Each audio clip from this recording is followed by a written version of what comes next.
This week, Riot launched their lab feature, which allows you to battle opponents with fun and unique rules. The first lab is ARAM, where the player chooses 4 champions from a random list at the start to define the rest of the cards in their deck. This video looks at the top 10 champions you should keep in your list of 4. In this mood, you start with 3 mana, so picking champions which cost 1 or 2 mana like Fizz or Release will result in them falling out the curve a lot quicker than normal. One thing to consider is the extremely random nature of this game mood, which makes normal strategies hard to follow. Aggro will not be as effective without a smooth curve to mid-game, as it doesn't have the regular pressure and battles that it would like, whilst Control will struggle a little bit more due to the lack of removal effects and spells that there will be. Therefore, ARAM is the land of the value cards and mid-range. At number 10 is Zed. Although aggro can be unreliable in ARAM labs, Zeb is simply the best at putting pressure on straight away. With quick attack and his living shadow, you'll always have extremely favourable opening turns, or 2 even, with this, highlighting his fantastic value. Since we start the mood with 3 mana, if the opponent does not have a unit to block him with in turn 1, you can level him up so quickly from that first turn. You'll be opening a game with a full free unit and your opponent will already have 14 health. The reason why he isn't higher on this list is due to aggro needing a lot of pressure to curve well and almost being a 50-50 in ARAM whether you can do this successfully.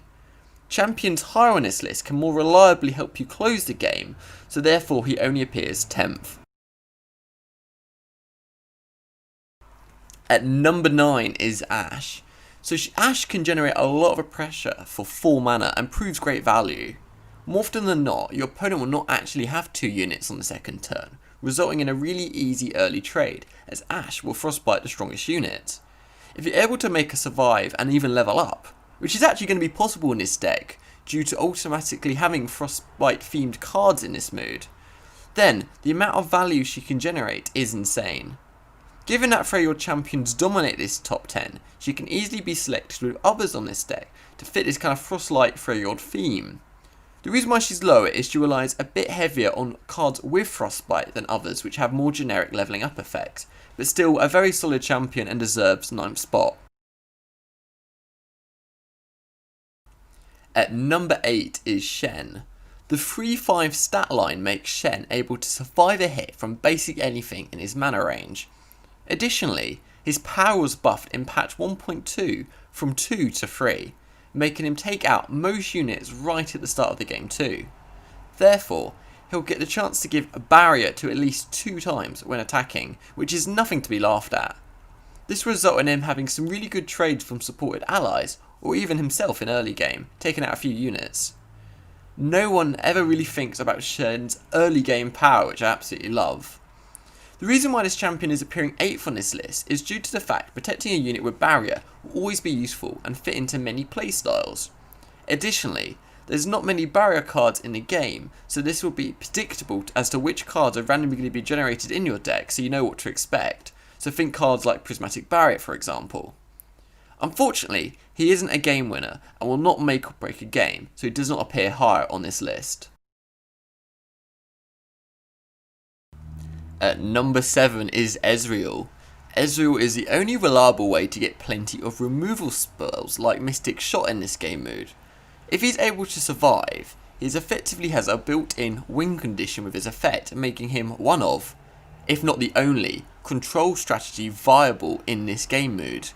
It may not seem like much, but being able to threaten a 2 damage removal spell will make your opponent think carefully about what trades to make, often leading them to making bad ones, or simply choosing not to block at all and therefore taking more damage.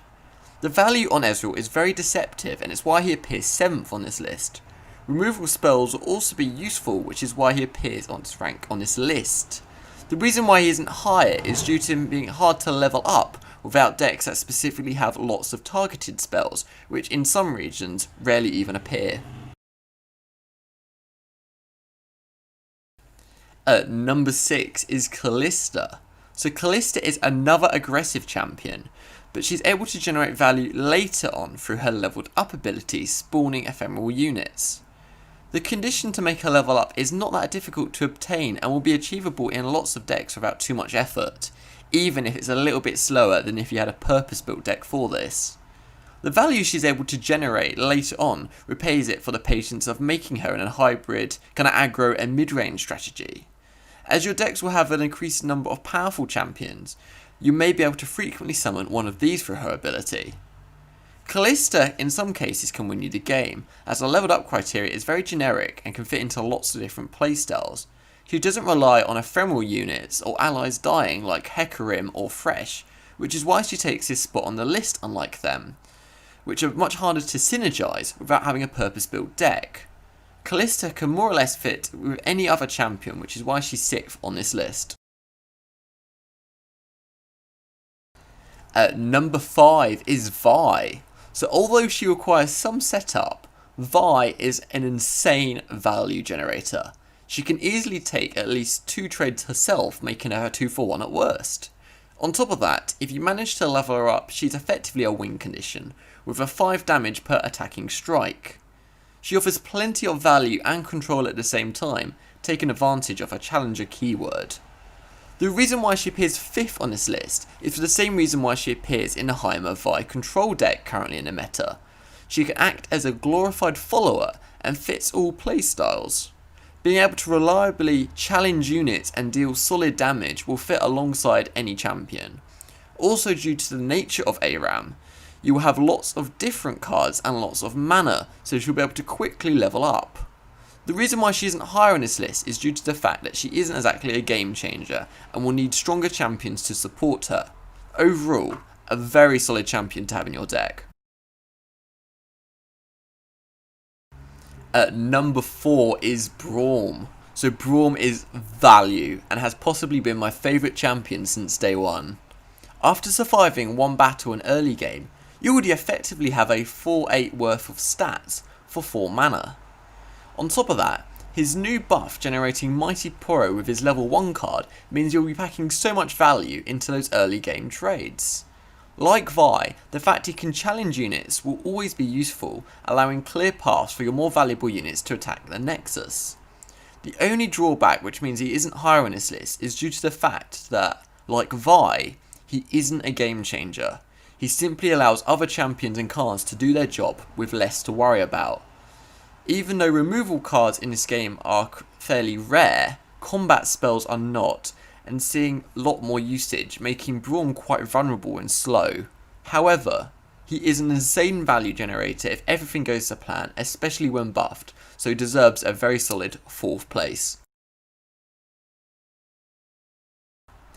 Garen comes in with the bronze model at 3rd place. Whilst on paper he seems pretty bland, that's just about it. A 5-5 body for 5 mana is okay, but when you add in regeneration on top of that, the value on this guy absolutely skyrockets. You can effectively block anything from 4 attack or less and take a value trade, so if your opponent is attacking with those, keep in mind the fact that a trick might be coming and you need to be able to protect him with buff cards or barrier cards. It's also very easy to make him level up, and having a bigger body and rally available every turn is absolutely nothing to laugh at. The reason why he appears so high on this list is due to the fact that being able to strike and rally is something every deck will benefit from. He will work with almost any other champion and brings in some fantastic combat cards like Judgment, which are game winners in my opinion. In normal battles, he's just a bit too generic, which is why you don't see him in the meta and he's often forgotten about. But generic is what thrives in ARAM, so he is very worthy of 3rd place. Tryndamere is an absolute unit and takes 2nd place. In his base form, he can trade with your opponent's strongest follower. Then, he levels up when he dies, and you have a 9-9 with Fearsome and Overwhelm, so your opponent can't trade with those smaller bodies, and even if they were, the Overwhelm would make them take an absurd amount of damage. So for 8 mana, you're getting a 17-13 worth of stats, more than double you'd normally get for the same mana. This is the definition of value. The reason why Tryndamere takes 2nd place is due to it being far easier to reach his mana cost of 8. Like Garen, he also has a level up effect which does not rely on other cards or themes, making him very strong and a very self-serving beat stick. Unlike other cards on this list, his sheer power can win you the game, and you'll do well to survive after Tryndamere has been summoned. Anivia is by far the winner on this list. She generates so much value, in fact, infinite value, having every turn a 3/5 body, worth 3 mana, to attack or block, which is an insane amount of value. On top of that, you get free 2 damage air of effect to enemies only. Having her on the board is effectively like having 6 more mana per turn, so 50% more than your opponent. Of course, you need to be able to survive until you're enlightened, and make her survive in her egg state, but given the low efficiency of aggro and lack of removals, those 2 tasks are easily obtained. She appears first due to the fact that any deck will benefit from her. The support cards she brings are all around enlightened earlier, and in ARAM you will love as much mana as possible. Her level up effect does not rely on other cards, and she was recently buffed in patch 1.4 to cost less mana. Therefore, there is no reason why you should pick her on ARAM. This list was put together with the help from Bomber TV. He's a Masters level player, and he's actually looking to grow his own Legends of Runeterra channel with lots of gameplay videos. I highly suggest you check him out. He will be working with me in future videos, and I'm planning to do some videos on this channel as well. So I'd love to hear what you think to this top 10. What do you agree with, and what do you disagree with? As always, please leave your thoughts in the comments. Thank you very much guys, and I'll see you next time.